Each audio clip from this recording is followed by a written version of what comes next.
يقول خذيت من نصيحة العود يا سعود وقسمتها بيني وبينك نصيفة، ممشاك مع بعض المخاليق منقود يدنس ثيابك لو انها نظيفة، أما رماك بهزعة تكسر العود وتناذروك أهل النفوس العفيفة، ولا جعلك الينبر الراي معقود نظرتك محدودة ونفسك ضعيفة. منتب على بعض المخاليق محدود انهج وتلقى في كاليدين الشريفة، تجارب الأيام ما تبغي يشود تشوفها حتى العيون الكثيفة، اللي بعيونه كابر القوم معدود عيب عليه يحز حلقه بسيفه،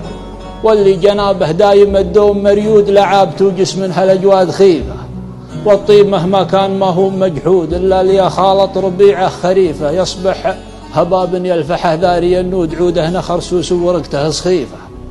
ويبقى الخطأ مقصود وغير مقصود وارد وله في كل قلب وظيفة،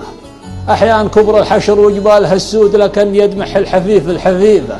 وأحيان بين اخوين وشهونه يكود ويبقى مثل جرح ما يقف نزيفة، والآدمي يهديه للنقص والزود قلب ورقه صضلوا عن نحيفة، في سعود سلم لي على كل صهود عروق راسه بالشهامة مريفة،